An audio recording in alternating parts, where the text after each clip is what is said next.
As Dr. Reichel said, I'll be talking today on virtual reality, virtual identity, and spiritual identity.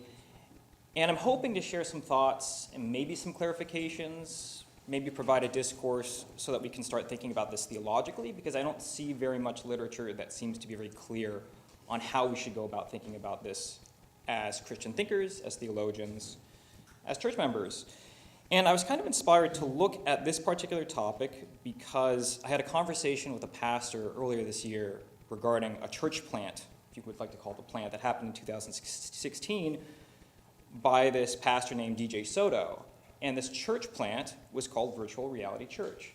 It was the first church that was completely globalized, completely disembodied, if we want to use that language, and therefore supposedly the most inclusive church possible. Now, the way this church works is that all the members wear Oculus Rifts, and they meet on Sundays twice, and they engage in worship, they engage in virtual communion, so virtual worship, virtual communion, and they have virtual fellowship. And the conversation I had with the pastor was over whether or not this is considered church. And he was not very enthusiastic about that, and I have to admit that I had some hesitations as well, because it wasn't an issue for me until it finally kind of arrived into my conceptual framework. And I think that if it strikes us as odd, a lot of us might have some hesitations that are articulated by a particular professor at Baylor University who says virtual reality replaces bodily and physical reality, or the two are confused, as if the difference does not really matter. Can a pastor really pastor or shepherd a congregation if he or she is never among them? Is there really total commensurability spiritually between seeing and hearing a local pastor preach, pray, and teach bodily, physically, and seeing and hearing a speaker via satellite feed or internet connection? And while virtual reality church might be the one church of its kind presently, I know that there are a lot of churches, particularly of the evangelical bent, that do things like telecast, that do things like media communication. There's a growing trend to do church and home via the internet. So I was coming at this particular issue with these kinds of things in mind. And so I'm hoping that maybe we can have some clarity, or maybe some more clarity, after my brief discussion today. So the question is, what is virtual reality? And to pretty much glide over an entire etymological analysis, I think there are pretty much two ways that we can think about virtual reality, or that we generally think about virtual reality. And the first is that virtual reality is an almost but not quite reality. When we use the word virtual, we think about it being virtually 12 o'clock, almost but not quite 12 o'clock. Or I guess 12:30 for sake, I was off on time. But we use the word virtual to indicate already that whatever it is we're talking about is not quite as real as whatever it is we really want to talk about. And I think that's wrong. And I think that's wrong because I think it pretty much decides the case against virtual reality right off the bat. It automatically assumes that whatever it is we're talking about is somehow less real than what we actually want to talk about. So I think a second definition is in order, and this one I think neutralizes the tendencies we have. The second definition would be a computer-based version of reality. And I think there, perhaps it's concealed, perhaps it's removed. We don't immediately necessarily think that virtual reality is just some sort of illusion or some sort of falsification of reality. And we can elaborate this definition by pointing to things like immersion or interaction or computer generation as characteristics that define or describe what virtual reality is and what people experience when they engage in virtual reality. This would allow us to include things like World of Warcraft, which would be a kind of virtual world, even though if I exclude the immersion qualification, we still have a sort of virtual element. It would allow us to include things like Second Life, which also had church plants when it was very popular a few years ago. It would allow us to include things, if we remove all those different descriptions, such as social media even, as thinking about those as a certain kind of virtual reality or a virtual environment, although maybe perhaps the barest of kinds. Although, realistically, the most bare virtual reality would probably be the theater, where you don't have a computer-generated immersion or computer-generated interaction or computer generation at all. And just for some trivia, that's actually how the word virtual reality actually entered into the English language in 1958. It was first used in reference to the powers of the theater to teleport us or transport us into a fictional universe. And so I think there are 4 propositions that are pretty intuitive that we work with as Christians, as thinkers. And I think they've come up when we've talked about virtual reality or virtual identity, and we've talked about identity in general yesterday and even today. The first proposition that I think is pretty intuitive is that virtual reality, whatever it is, which is what we'll get to soon, creates a virtual identity. Now, depending on how strict our understanding of VR is, that can include all sorts of things. That can include social media. That can include avatars. But it includes all sorts of things. I think we want to say that virtual reality creates a virtual identity. A second proposition that I think is intuitive is that virtual identity is a mediated identity. Now, I think there are many different kinds of mediated identity. And I think virtual reality is one. And I think that different technologies mediate identity differently. This actually comes up as an issue in philosophy for Plato, who actually thinks about writing, specifically writing down words as a type of mediation, although he thinks about it negatively. He thinks that writing is a kind of technology, and that what happens is that something's put between the speaker or the communicator and the audience of the communicator, and that thing that is put between, in his understanding, lessens the reality or the value of what is being communicated. So if we were to construe identity as mediated, I think we should think about all of the ways in which identity is mediated. So you can have a technologically mediated identity in the sense that Plato puts forward. You can have a mediated identity visually in the sense that Sarah had demonstrated for us. You can have a mediated identity if you were to go to one of your friends, boyfriend, girlfriend, spouse, etc., and ask that person, what do you think about me? That person will return to you a mediated identity.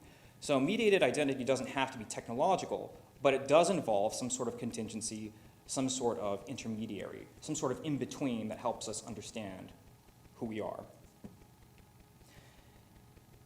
There are 2 other propositions that I think are pretty intuitive, and I think that we are in some ways, maybe more loosely than others, committed to. The third proposition is that spiritual reality creates a spiritual identity.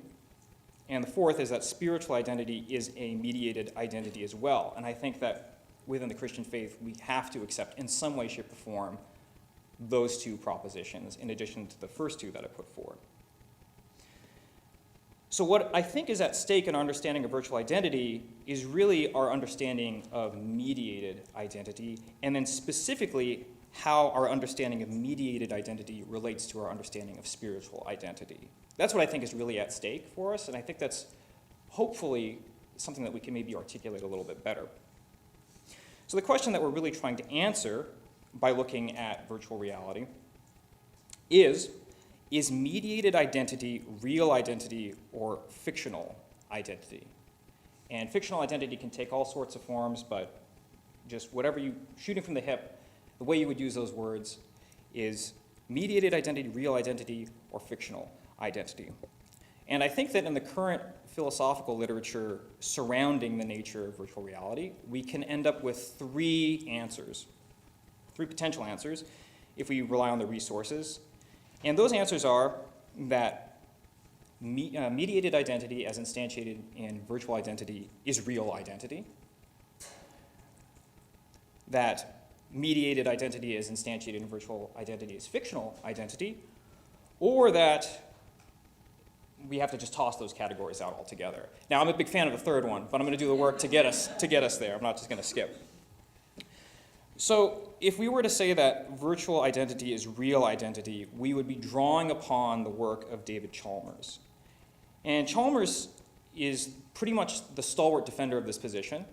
He is the most robust articulator of this position, and he articulates it most robustly. But for him, virtual identity, say in video games, avatars, are real, is real.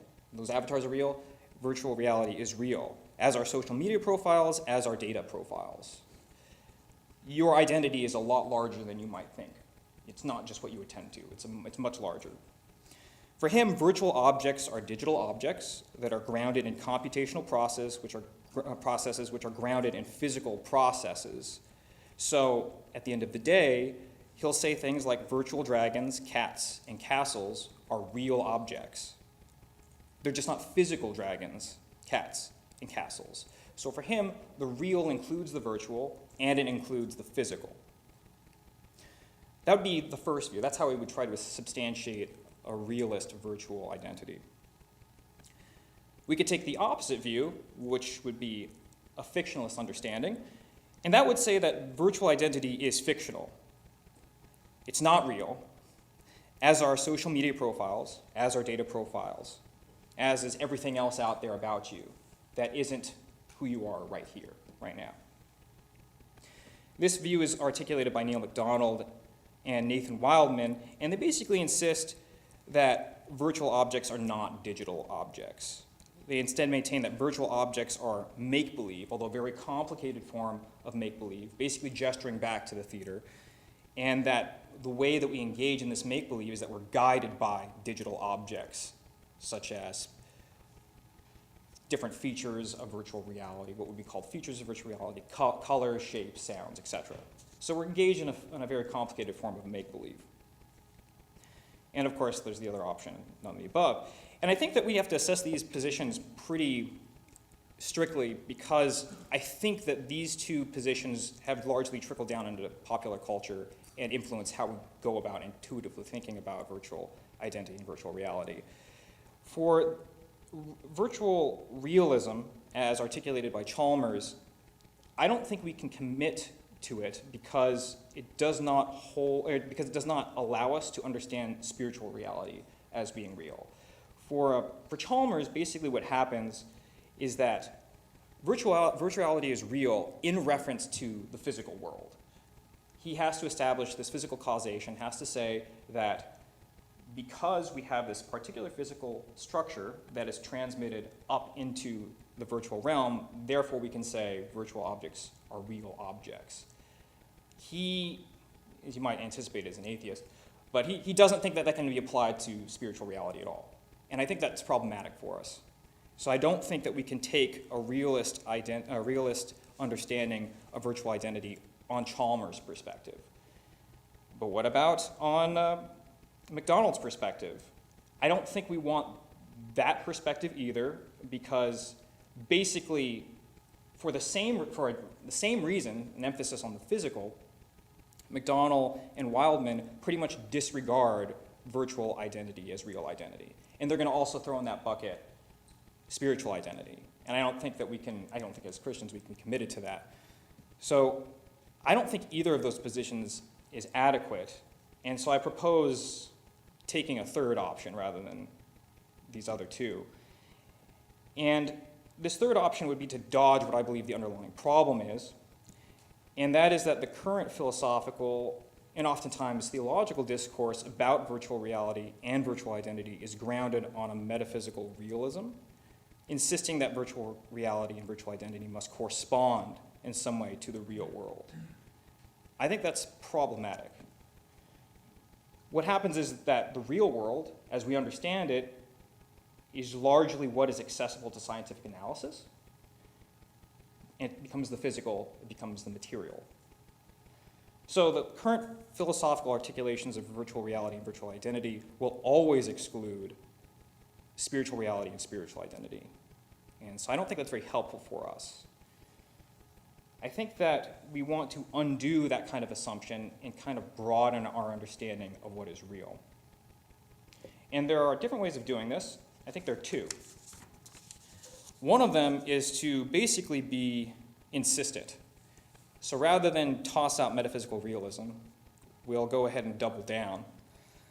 And what we'll do is we'll articulate a kind of realism that emphasizes spiritual reality as the real. The physical world would then be a shadow world, the not really real. Basically, we would postulate a kind of neo-Christian Neoplatonism and insist that we should be reorienting ourselves in how we think about identity around spiritual identity. But I also think this position doesn't help us very much because it doesn't help us decide between the status of virtual reality and even maybe physical reality, virtual identity and physical identity. What happens is that it becomes really, really difficult to tell how we would rank or how we would even move or arrange or hierarchicalize those different identities, largely because when Plato talks about things like language as being a technology mediation that degrades the reality it's meant to communicate, Plato isn't thinking in terms of a completely accurate visual representation that is a three-dimensional object. He's thinking in terms of very clear objects such as writing or pictures. So I think we don't have very much help in this perspective because we aren't going to be able to decide between what is actually virtual and what is actually physical. And even if we could, I think we end up in a similar problem, which I've already gestured at, which is that we end up hierarchicalizing things in relation to, or hierarchicalizing realities in relation to another reality, which is just another kind of correspondence, which I think will encourage sliding into things like Manichaeism or Gnosticism, or the current technological fad, which is transhumanism, emphasizing virtual reality as an escape from the material world, which is ultimately bad. So I think that we can't go with that solution, which is doubling down on a metaphysical realism. Instead, I think that what we should do, or at least I'm hoping what we maybe consider doing, is that we adopt a metaphysical irrealism. So rather than just saying that the way that we understand things as being real is that they correspond to some other reality, that we have the correct picture of reality or something like that, we can instead say that we don't need to justify particular realities in relation to each other. We can say that the virtual reality, material reality, and spiritual reality are all real, or even better, all actual, and kind of take our identity and expand it to being completely pluralistic, which is what I think some thinkers have gestured at yesterday.